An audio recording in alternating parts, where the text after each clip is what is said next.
Yep tout le monde, c'est Corentin et bienvenue pour cette nouvelle vidéo anecdote. Alors dans cette vidéo, je vais vous raconter une anecdote un peu chelou qui m'est arrivée il y a un an de ça je dirais, et dans laquelle j'ai quand même sauvé 2 personnes. Faut savoir que je m'attendais pas du tout à cette fin pour cette anecdote, je pensais même pas pouvoir en sortir une vidéo. Moi dans ma tête j'ai fait un truc normal et ça a fini sur un délire, donc voilà, vous verrez ça vous donnera peut-être une leçon aussi. Je vous propose de commencer l'anecdote, c'est parti.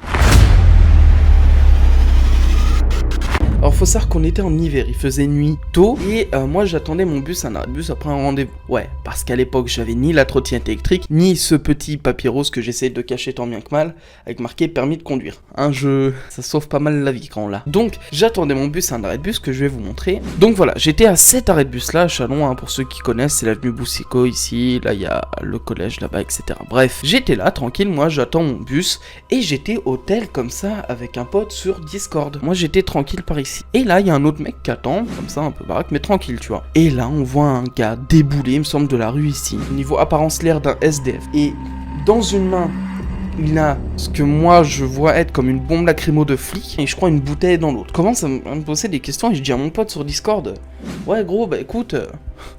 Là je sens que c'est un peu bizarre, tu vois, le SDF, on va l'appeler comme ça, arrive, il commence à embrouiller le mec qui était là, qui attendait son bus, je pense, je sais pas, qui est normal, qui est tranquille, qui était, il me semble, au téléphone. Il commence à l'embrouiller, je me dis, mais qu'est-ce qui se passe? Il commence à y sortir une histoire, mais non, mais une histoire tirée de son cul, je sais pas ce qu'il avait fumé, bu, mais... Et donc moi, de là où j'étais, à peu près par là, je décide de m'éloigner doucement et de me mettre à peu près ici. Je décide de me mettre ici et je dis à la personne avec qui je suis sur Discord, écoute gros, je raccroche, ça risque de partir en couille, je sais pas ce qui se passe, mais c'est pas bon signe, ok, c'est pas bon signe. Donc là je raccroche sur Discord et j'appelle directement le 17, parce que un mec avec une bombe lacrymo comme ça et qui commence à embrouiller quelqu'un, non c'est pas bon signe, hein, vraiment. Je leur explique, oui bonjour, je vous appelle parce qu'il y a un mec, voilà.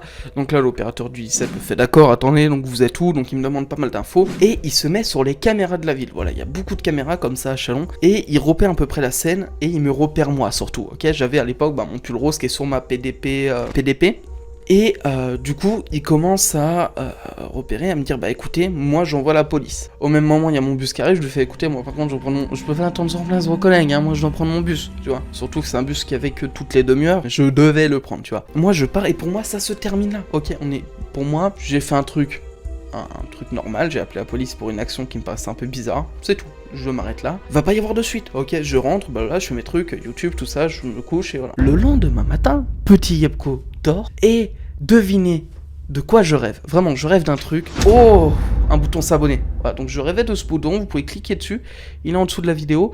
Et puis maintenant, voilà. Non, bon, bien évidemment, je rêve pas de ça, hein, je suis pas fada à ce point. Mais du coup, donc le lendemain matin, je dors tranquillement, et il y a mon tel qui se met à sonner, mais moi quand je dors, je suis quelqu'un où... je dors, tu vois, genre je fais pas autre chose. Donc je me réveille un peu plus tard, genre à 14h du matin, hein, ce qui est une heure plutôt correcte pour se lever. Là, je prends mon tel avec la gueule dans le cul, et je vois quoi? Un message vocal d'un 06. Faut savoir que, j'ai pas grand monde en contact, donc un 06, vraiment, je me demandais qui c'était. C'était à une époque où mon hume était peut-être un peu leak à droite à gauche. Donc voilà, j'écoute le message et là j'entends « Oui, bonjour, Madame Cordier. » Ça commence déjà mal. C'est la police de Chalon-sur-Saône, on vous appelle car hier vous avez appelé pour dénoncer une agression, je sais pas quoi, on aimerait vous voir au poste par rapport à ça. Là je me pose des questions, ça m'étonnait même pas qu'ils m'appellent avec un 06, c'est courant, hein, ils ont plusieurs portables de service. Là je me pose des questions et je dis « si, écoute, je rappelle, je suis sympa. Oui, bonjour, écoutez, c'est Monsieur Cordier. Je vous rappelle par rapport à cette affaire. Et donc, on convient d'un rendez-vous, il me semble, l'après-midi même ou un truc comme ça. Moi, je me pose un tas de questions. Je me fais, mais s'ils veulent me voir, ils l'ont pas arrêté, le mec, ils veulent des infos. Enfin. L'après-midi, l'heure du rendez-vous sonne. Je commence à me préparer à y aller en bus, hein, comme d'hab. J'y vais tranquille et là, je suis accueilli donc par un OPJ qui vient me chercher en bas à l'accueil du commissariat, qui me met dans un bureau. Elle commence. C'était une femme, il me semble, à me poser quelques questions, en restant ultra vague sur ce qui s'est passé. Mais elle me demande un peu la situation, ce qui s'est passé, au moment des faits, etc., etc. Et elle commence à orienter ses questions sur ce que la personne avait dans ses mains. Est-ce que donc vous avez vu une bombe lacrymogène? Elle me montre des photos, je lui fais oui. Est-ce que vous avez vu un couteau dans les mains de quelqu'un? Un quoi? Un couteau? Non. D'accord, elle me montre des photos, elle me fait ça, vous ne l'avez pas vu. Non, moi je suis parti, après j'ai pris mon bus, je sais pas ce qui s'est passé. Hein. Donc voilà, bref, ça avance, et on termine que Bah voilà, elle note, et puis moi je lui pose quand même une petite question au détour d'un truc, je lui fais pourquoi il s'est passé quelque chose. Elle fait oh non, enfin tu sais, elle reste ultra vague, genre elle veut pas me dire, hein, elle veut pas me dire, elle me fait non, on a juste interpellé la personne. Et là, à ce moment-là, je sais pas, et quelqu'un, la porte du bureau était ouverte en fait. Moi faut savoir, donc j'étais là, il y avait le bureau, et là il y avait la porte du bureau, elle était ouverte.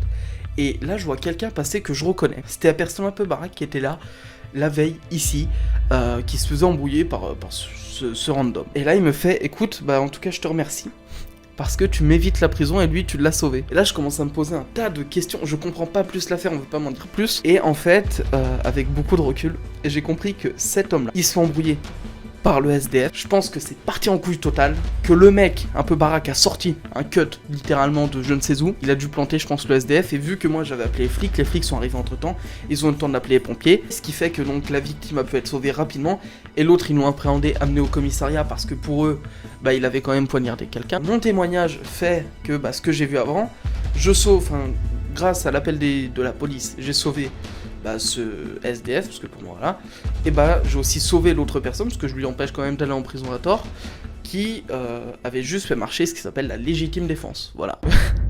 Non mais quand j'y repense, en vrai, c'est ouf, c'est une histoire qui est assez folle. Elle est intéressante à raconter, ça vous montre que quand vous voyez un truc qui est pas normal, qui est bizarre, n'hésitez pas, ok, c'est votre devoir aussi de citoyen de prévenir que bah, il y a peut-être un truc bizarre, voilà, ça s'appelle pas être une balance, ça s'appelle pas être si, vous pouvez sauver des vies. Je préfère faire ça, et je vous conseille aussi de faire ça, parce que de 1, c'est un acte qui est correct, c'est un acte citoyen, c'est un bon geste, et de 2, bah vous pouvez aider des gens qui, sans vous en fait, auraient pu finir loin. Donc voilà, mon témoignage a servi quand même d'élucider ça, de sauver ça, et voilà. Si d'ailleurs il y a l'une des deux personnes qui se reconnaît, n'hésitez pas à laisser un commentaire, hein, je l'épinglerai avec plaisir, n'hésitez pas à me dire ce que vous en avez pensé. En tout cas, moi je vais vous laisser pour cette vidéo, n'hésitez pas à me suivre sur Discord, et Twitch, je l'avais oublié, bien sûr, c'est le meilleur. Pensez aussi à liker la vidéo, hein, voilà, on vous montre comment faire, à la partager, ça fait plaisir, hein, ça aide à me faire connaître à d'autres personnes peut-être. Et moi sur ce, je vous laisse, c'était Epco, prenez soin de vous, à très bientôt, et ciao tout le monde.